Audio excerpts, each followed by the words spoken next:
नमस्कार विद्यार्थी मित्रांनो, मी प्रवीण सर आणि मॅथ्स अनलिमिटेड या यूट्यूब चॅनलवर तुम्हा सर्वांचं स्वागत आहे. या चॅनलच्या अंतर्गत आपण 10वी 12 आणि इंजिनिअरिंग यांच्याशी रिलेटेड व्हिडिओज बनवत असतो. आजचा आपला टॉपिक आहे कॉम्प्लेक्स नंबर, जो 12th CET साठी फार इम्पॉर्टंट आहे. ॲक्च्युअली 11th चा टॉपिक आहे, पण 12th CETच्या सिलेबसमध्ये हा कन्सिडर केलेला आहे. सो आपण पहिल्यांदा बेसिक बघूया, जे आपल्याला 11th साठी फार उपयोगी आहे, बेनिफिशियल आहे.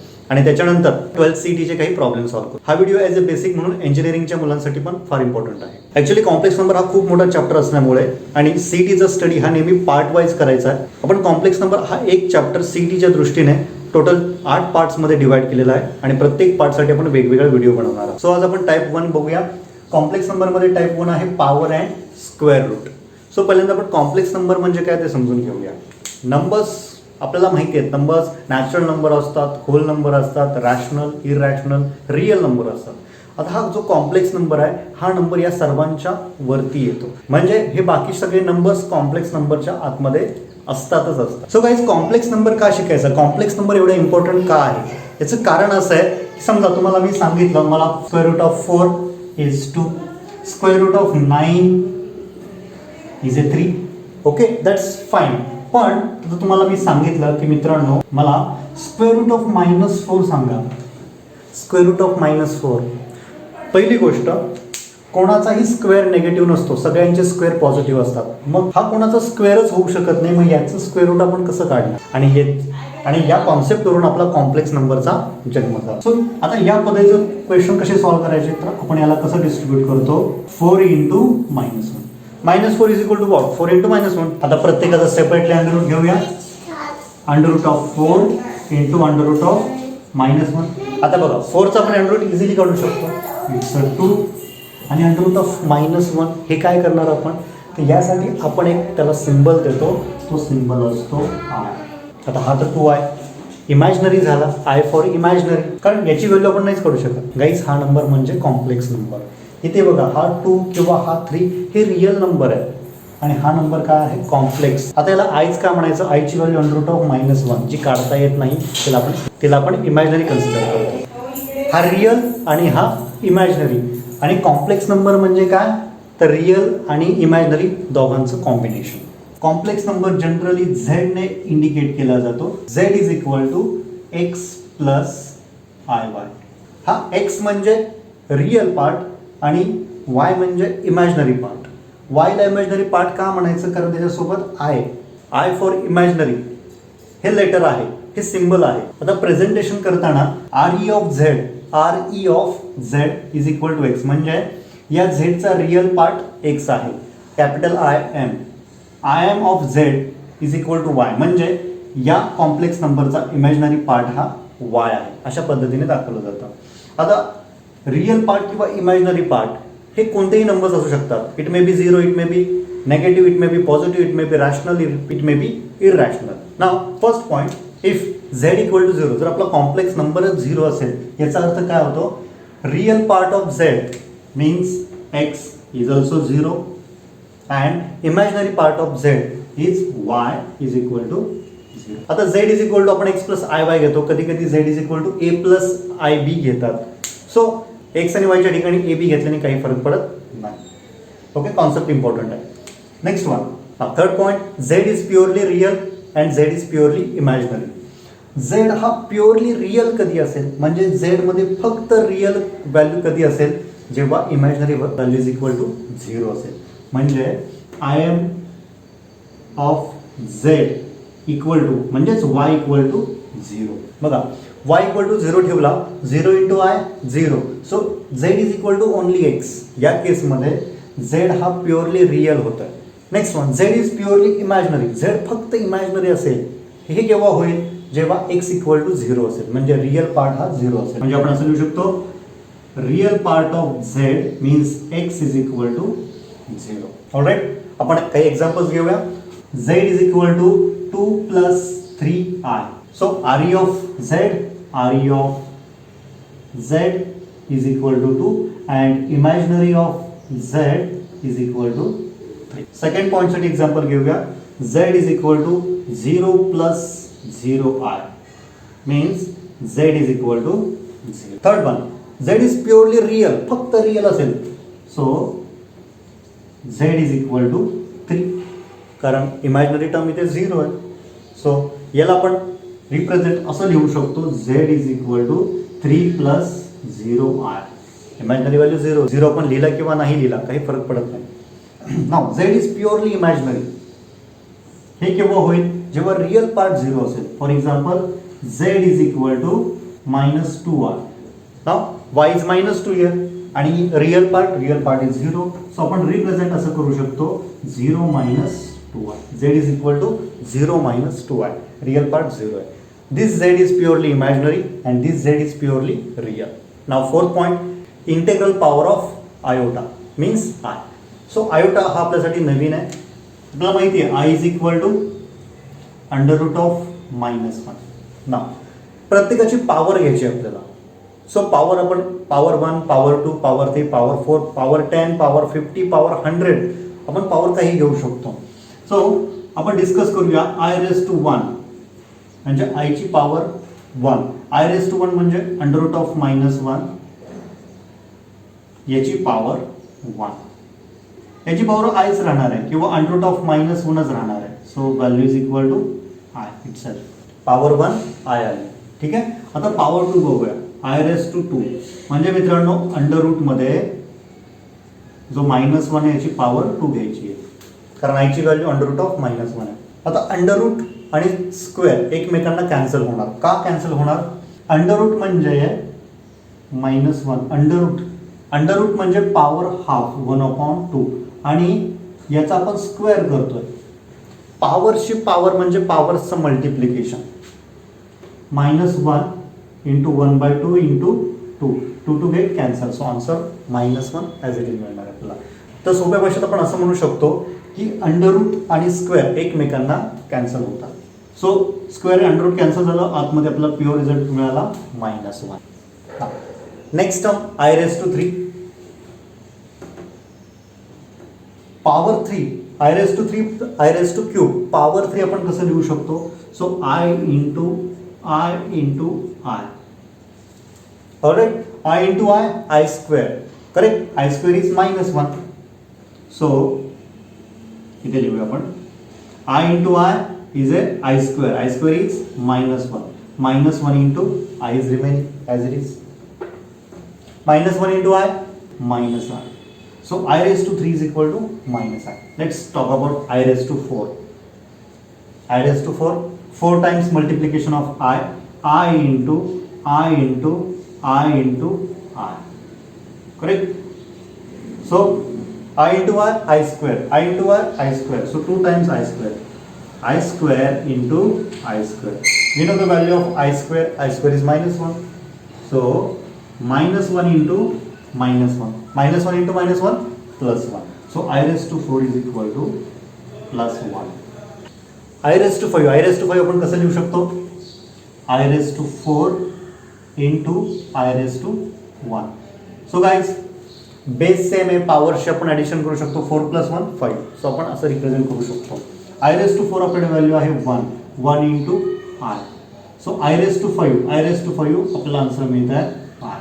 नाव I⁻6 अगेन I⁻6 आपण कसं लिहू शकतो? I⁻4 × I⁻2 which means I⁻4 is equal to 1 and I square is equal to -1. इकडच्या I स्क्वेअर आपण व्हॅल्यू घेतो. So again I⁻6 is equal to -1. I⁻7 I⁻4 × I⁻3. I⁻4 आपल्याला value माहिती आहे is 1. I⁻3 is -I. So 1 × -I it's a -. I⁻8 आपण कसं लिहू शकतो? In form of I⁻4 × I⁻4. Again base same आहे. पॉवरशी आपण ॲडिशन करू शकतो. 4 + 4 8. सो I⁻1 आपल्याला माहिती आहे. I⁻4 आपली व्हॅल्यू 1 आहे. × I⁻4 आपली व्हॅल्यू 1 आहे. So 1 × 1 again 1. सो गाईज आता बघा खरा मॅजिक इथे आहे. I⁻4 1 होता. I⁻8 पण 1 होता. म्हणजे 4च्या मल्टिपलमध्ये आयची पॉवर व्हॅल्यू 1 दिली. सो आपण घेऊया असं घेऊया I⁻4n is equal to 1. n म्हणजे एनी नॅचरल नंबर 1 2 3 4 काही घ्या. I⁻1 is there. I⁻5 is there. दोघांची व्हॅल्यू I, दोघांची व्हॅल्यू I. ओके, या दोघांच्या मध्ये पॉवरचा डिफरन्स आहे 4चा. I square and I raise to 6 -1 दोघांची व्हॅल्यू सेम आहे. दोघांच्या मध्ये डिफरन्स आहे 4चा. I raise to 3 I raise to 7 -i. So दोघांच्या मध्ये पण पॉवरचा डिफरन्स आहे 4चा. I raise to 4 I raise to 8 इथे पण दोघांची व्हॅल्यू 1 येते आणि पॉवरचा डिफरन्स आहे 4. Means power in multiple of 4चा. ठीक आहे, आता आपण स्टार्ट करूया आय रेस टू 4 पासून. I raise to 4 I raise to 8 value 1 येते म्हणजे 4च्या. सो पॉवर जर 4च्या मल्टिपलमध्ये असेल मीन्स 4 8 12 16 तर आन्सर काय मिळणार आहे आपल्याला 1 मिळणार आहे. मीन्स आय रेस टू 20 हा 4च्या मल्टिपलमध्ये येतो. आपल्या सोयीसाठी आपण पहिल्यांदा आय रेस टू 4 ही टर्म वरती घेऊया. I raise to 4 is equal to i raise to 8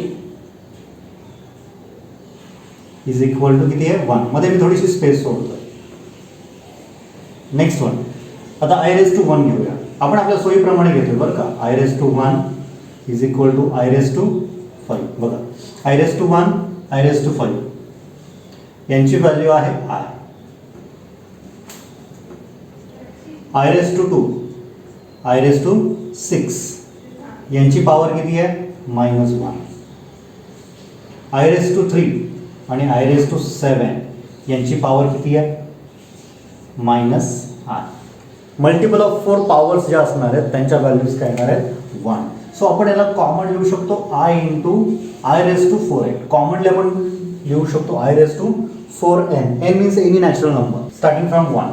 ना नेक्स्ट बघा, आय रेस टू 4n पुढे आय रेस टू 5 आहे म्हणजे किती एक ॲड केलेला आहे म्हणजे i raise to 4n plus 1 is equal to I.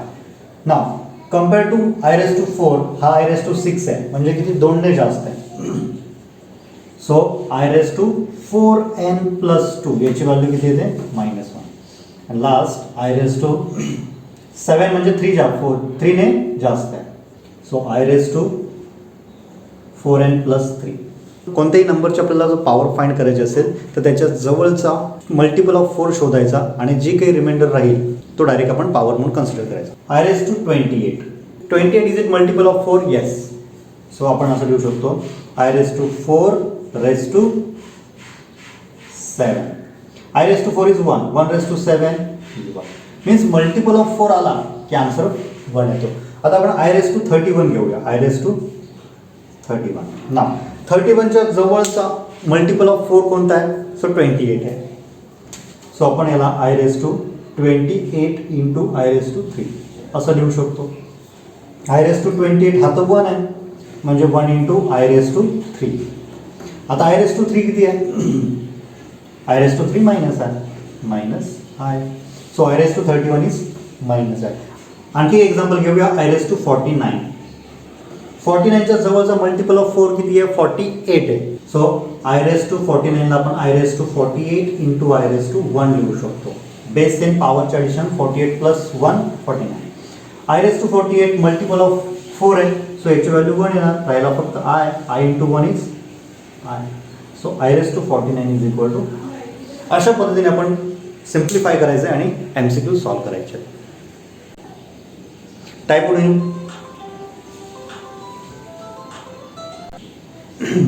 आपण आता बघूया conjugate of complex number. So suppose Z हा आपला x प्लस आय वाय हा आपला कॉम्प्लेक्स नंबर आहे. याचा कॉन्जुगेट कसा घ्यायचा तर वरती फक्त एक आडवी लाईन घ्यायची त्याला म्हणतात बार. Z bar. मग इथे काय करायचं तुम्हाला समजेल याच्यामध्ये काय डिफरन्स आहे तो. ओके, लक्षात ठेवायचं फक्त इमॅजिनरी पार्टची साईन चेंज करायची. पॉझिटिव्ह असेल तर नेगेटिव्ह करायची, प्लस असेल तर मायनस करायची, मायनस असेल तर प्लस करायची. फक्त imaginary part. Real part as it is घ्यायचा. For example suppose Z1 is equal to 2 plus 3i असेल. सो Z1 बार म्हणजे कॉन्जुगेट ऑफ Z हा काय असणार आहे 2 मायनस 3i. आणखी एक एक्झाम्पल घेऊया आपण. Suppose Z2 is equal to -3 plus -4i. याचा conjugate Z2 bar is equal to -3 as it is. Real part as it is फक्त मायनसचा प्लस करायचा रिअल पार्टचा. So -3 plus 4i. Okay, this is the conjugate. आता आपण कॉन्जुगेटच्या properties बघूया. So पहिली प्रॉपर्टी बघूया. आपल्याकडे झेड होता, झेडचा आपण एक कॉन्ज्युगेट घेतला, जी काय व्हॅल्यू आहे तिचा पुन्हा एकदा आपण कॉन्ज्युगेट घेतला, म्हणजे आपण डबल कॉन्ज्युगेट घेतल्यानंतर आपल्याला ओरिजिनल व्हॅल्यू पुन्हा झेडच मिळते. जर Z1 आणि Z2 असे दोन कॉम्प्लेक्स नंबर असतील, त्यांच्यामध्ये ॲडिशन किंवा सबट्रॅक्शन काही असेल आणि त्यांच्या ब्रॅकेटचा जो कॉन्ज्युगेट घ्यायचा असेल तर तुम्ही सेपरेटली दोघांचं कॉन्ज्युगेट घेऊन ॲडिशन सबट्रॅक्शन करू शकता. मल्टिप्लिकेशन डिव्हिजनसाठी पण तेच आहे.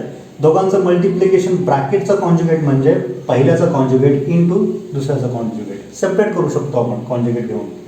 Z⁻n कॉम्प्लेक्स नंबरची पॉवर n आहे आणि त्याचा कॉन्ज्युगेट आहे. पहिल्यांदा पॉवर करा मग कॉन्ज्युगेट घ्या. सो सेम इक्वल आपण पहिल्यांदा कॉन्ज्युगेट घेऊन मग त्याची पॉवर घेऊ शकतो. दोन्ही चालेल. इथे Z1 आणि Z2 असे दोन कॉम्प्लेक्स नंबर आहेत. पहिला as it is multiply by दुसऱ्याचा कॉन्ज्युगेट प्लस पहिल्याचा कॉन्ज्युगेट मल्टिप्लाय बाय दुसरा as it is equal to 2 into Z1 bar into Z2 पहिल्याचा कॉन्ज्युगेट इंटू Z2 याची जी काही व्हॅल्यू येईल त्यांचा फक्त रिअल पार्ट आणि तो 2 वेळा is equal to Z1 into दुसऱ्याचा कॉन्ज्युगेट मल्टिप्लाय करायचा आणि त्याचा फक्त रिअल पार्ट घ्यायचा, तो पण 2 टाइम्स घ्यायचा. ऑलराईट. सीईटीसाठी पुढची एक टर्म महत्त्वाची आहे. पुढचा topic negative and additive inverse. आता तो कसा शोधायचा? Suppose Z is equal to x plus i y आहे, तर या झेडमध्ये असा कोणता नंबर ॲड केल्याने आपला आन्सर 0 मिळणार? कोणता नंबर ॲड केल्यानंतर? फॉर एक्झाम्पल 2 आहे, 2 मध्ये कोणता नंबर ॲड केला की आपला आन्सर 0 मिळतं? -2. झेडमध्ये -z ॲड करावा लागेल, सो आन्सर काय मिळणार आहे आपल्याला? 0. सो आपण असं म्हणू शकतो -z इज ॲडिटिव्ह इनव्हर्स. जर ही कंडिशन फुलफिल होत असेल तर आपण म्हणू शकतो -z is a additive inverse of z. आता याचा ॲडिटिव्ह इनव्हर्स काय येईल? तर -z is equal to -x -iy. ही कंडिशन मग इम्पॉर्टंट आहे. Addition, subtraction, division and multiplication of complex number. हे कसं करायचं? तर सपोज आपल्याकडे दोन नंबर आहेत Z1 आणि Z2. Z1 ला आपण रिअल आणि इमॅजिनरीच्या फॉर्ममध्ये लिहूया. Real of Z1 plus imaginary of Z2 आणि Z2 is equal to real of Z2 plus imaginary of Z2. यांची आपल्याला ॲडिशन करायची आहे ना, सो आपल्याला मिळणार आहे Z1 प्लस Z2. लक्षात ठेवायचं, ॲडिशन करताना रिअल टू रिअल ॲडिशन करायची, इमॅजिनरी टू इमॅजिनरी ॲडिशन करायची, मिक्सअप करायचं नाही. सो या दोघांची ॲडिशन होणार आहे आणि इथे या दोघांची ॲडिशन होणार. एक आपण एक्झाम्पल घेऊया. Suppose Z1 is equal to 3 plus 5i and Z2 is equal to -2 plus 3i. Now याच्या दोघांमध्ये ॲडिशन करायची आहे. Now addition 3 - 2 it's a 1. हे दोघे पण पॉझिटिव्ह आहे. 3 plus 5 8i. So this is the addition Z1 plus real to real addition, imaginary to imaginary. सबट्रॅक्शनसाठी फक्त आपलं इथे सबट्रॅक्ट करायचं आहे. आता मल्टिप्लिकेशन करताना आपण एक एक्झाम्पल करून समजून घेऊया.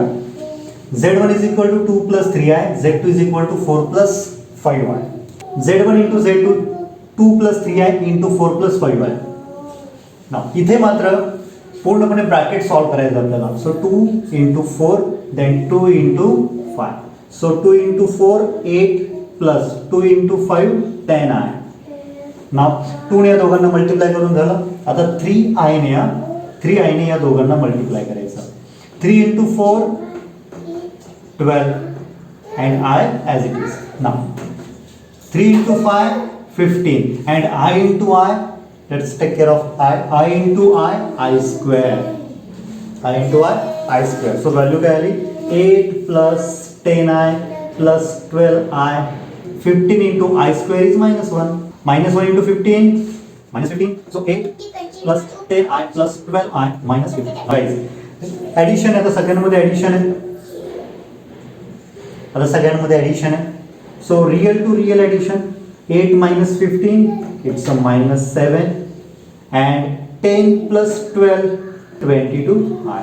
Real to real addition, imaginary to imaginary addition. Multiplication मध्ये जस्ट ब्रॅकेट सॉल्व करा. नाव गाइस कॉम्प्लेक्स नंबरचं डिव्हिजन कसं होणार आहे? Z1 divided by Z2, 2 plus 3i divided by 4 plus 5i. Now guys लक्षात ठेवा, कॉम्प्लेक्स नंबरमध्ये डिनॉमिनेटरमध्ये आई शक्यतो नाही ठेवायचा. डिनॉमिनेटरमध्ये आई नको, मग काय करावं लागेल? सो डिनॉमिनेटरमध्ये तर आई आहे, सो याचा कॉन्जुगेट न्यूमरेटरला आणि डिनॉमिनेटरला मल्टिप्लाय करायचं. कॉन्जुगेट 4 + 5 याचा कॉन्जुगेट काय आहे, फक्त इमॅजिनरी टर्मची साइन बदला. 4 + 5 याचा conjugate 4 - 5y. So multiply by 4 - 5y divided by multiply by 4 - 5y. Numerator मध्ये मल्टिप्लिकेशन आहे, डिनॉमिनेटर मध्ये मल्टिप्लिकेशन. न्यूमरेटरचं मल्टिप्लिकेशन आपण मल्टिप्लिकेशन नुसार करू शकतो. 2 + 3i and 4 - 5y. But denominator मध्ये बघा काय आहे, 4 + 5 and 4 - 5, a + b and a - b. So काय, एका ब्रॅकेट मध्ये a + b, दुसऱ्या ब्रॅकेट मध्ये a minus. So a + b, a - b value काय येते, a² - b² येते. सो a म्हणजे आपला 4² मायनस b म्हणजे आपला 5i. आईला विसरायचं नाही, 5i². न्यूमरेटर आपण मल्टिप्लिकेशन करू शकतो नो मॅटर. डिनॉमिनेटर मध्ये काय होणार आहे, 4चा स्क्वेअर 16 मायनस 5चा स्क्वेअर 25, आईचा स्क्वेअर, आईचा पण स्क्वेअर घ्यायचा, i² is -1. So numerator multiplication होईल ना. Answer is 16 minus plus 25. So denominator मध्ये आपला 31 येणार आहे. डिनॉमिनेटर मध्ये 31 आला मीन्स आपण आय डिनॉमिनेटर मधून एलिमिनेट केला. सो हे एवढं बेसिक इम्पॉर्टंट आहे. याच्यामध्ये आपण जवळजवळ 50% कॉम्प्लेक्स नंबर कंप्लीट केलेला आहे.